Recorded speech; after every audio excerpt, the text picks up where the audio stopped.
Hello everyone, I welcome you all to the Infinity Vision platform. This session is all about giving you the in-depth knowledge of what physics JEE main paper was all about on 8th of April 2023 in shift 2.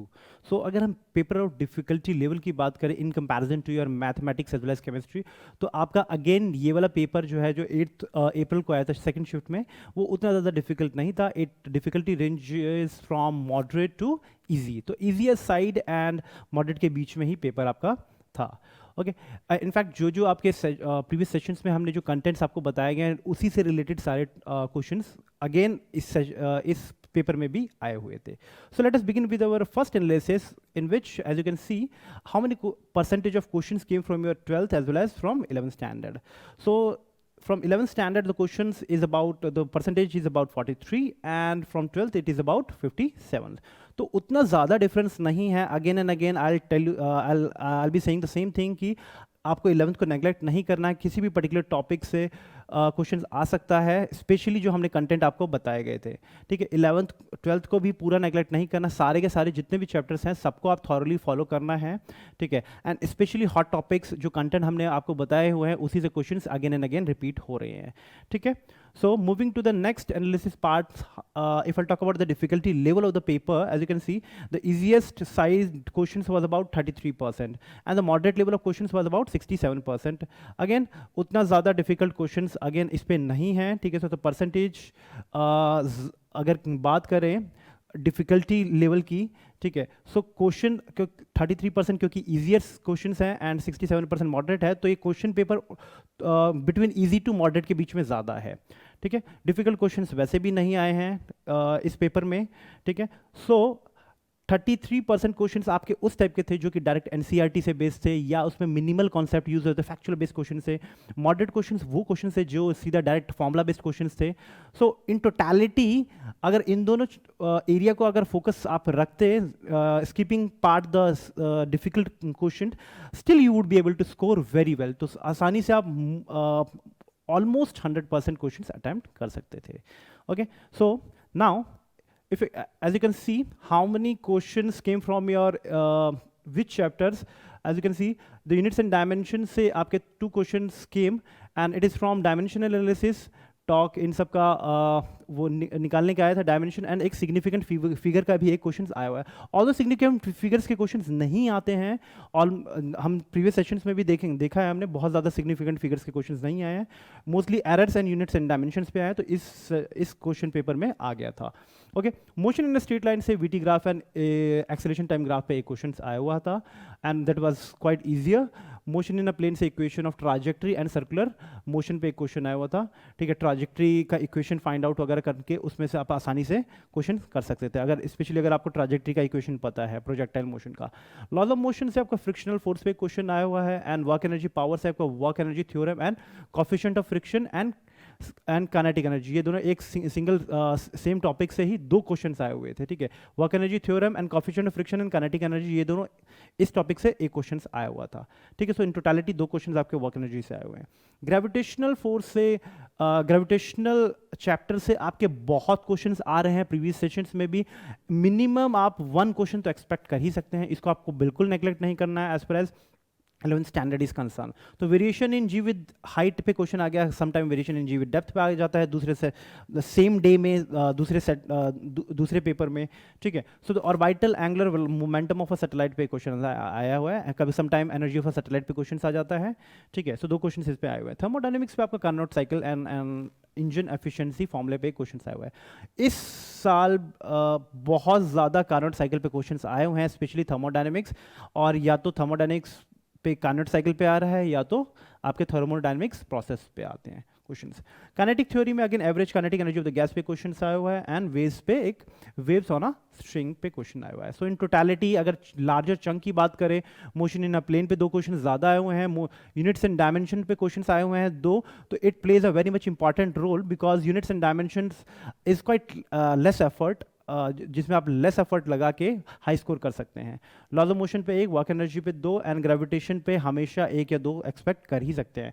तो ये बहुत larger chunk play करता है gravitation as well as 11th standard is concern, and units and dimension भी बहुत एक important role play करता है जिसमें आप लेस एफर्ट डाल के आप हाई स्कोर गेन कर सकते हैं. Moving to your 12th 12th standard part, as you can see, how many questions came from which chapter?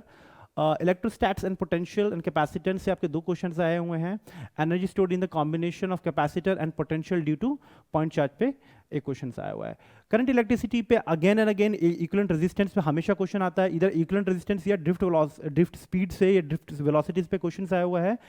And equivalent resistance पे कभी कॉम्प्लेक्स सर्किट आ जाता है, कभी एक easiest circuit combination of series and parallel combinations पे questions आ गए हैं. ठीक है. Now moving charge and magnetism पे magnetic field due to current carrying loop पे क्वेश्चन आया हुआ है. मैग्नेटिज्म एंड मैटर पे भी इस बार क्वेश्चन आया हुआ है. परमिएबिलिटी एंड रिटेंटिविटी पे एक क्वेश्चन आया हुआ था. इलेक्ट्रोमैग्नेटिक इंडक्शन से मोशनल ईएमएफ पे क्वेश्चन आया हुआ है. एंड अल्टरनेटिंग करंट पे quality factor in the LCR circuit. इसमें मोस्टली आपका क्वेश्चन आता ही आता है एसी में. एंड एक इधर एलसी सर्किट आ सकता है, इधर एलसीआर सर्किट आ सकता है. ठीक है, बहुत ज़्यादा डिफिकल्ट क्वेश्चंस नहीं आते हैं इस पे भी. इलेक्ट्रोमैग्नेटिक वेव्स पे भी बहुत इजी क्वेश्चन आते हैं. It is quite high scoring and easy, easier to learn. So electromagnetic spectrum and energy order पे क्वेश्चंस आया हुआ है. ठीक है. Ray optics and optical instruments पे आपका refraction through a curved surface पे एक क्वेश्चन आया हुआ. सीधा डायरेक्ट फॉर्मूला बेस्ड क्वेश्चन आया हुआ था.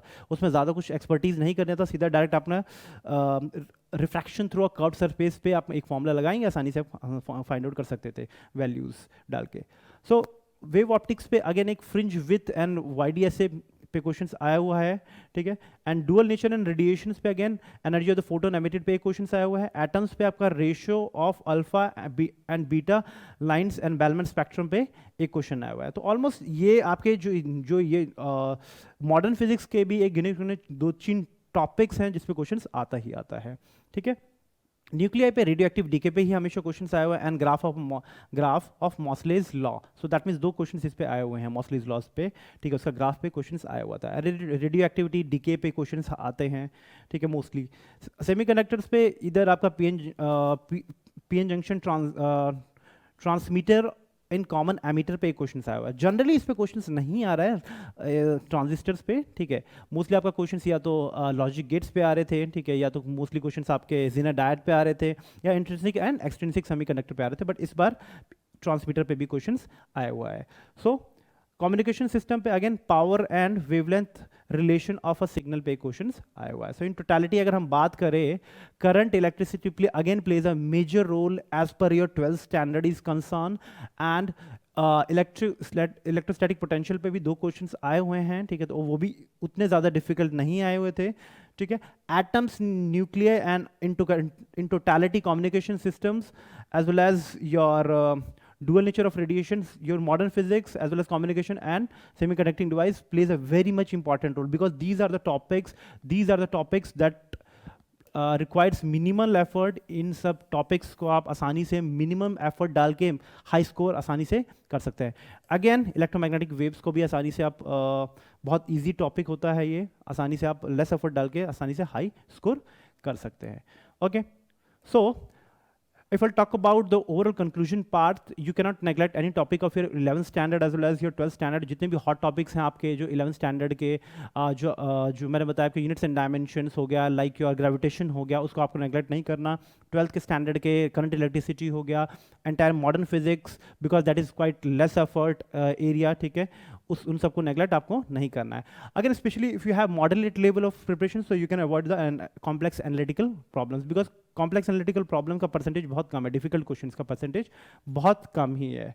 Okay, so you can go through the less effort topics and high scoring content like EM wave, modern physics, semiconductor, communication system, units and measurements. Okay, thoroughly stick to the questions of NCERT as well as exemplar questions, थोड़ा उसका extension, so that you would be able to cover most of the other areas aspect of preparation. Okay, thank you.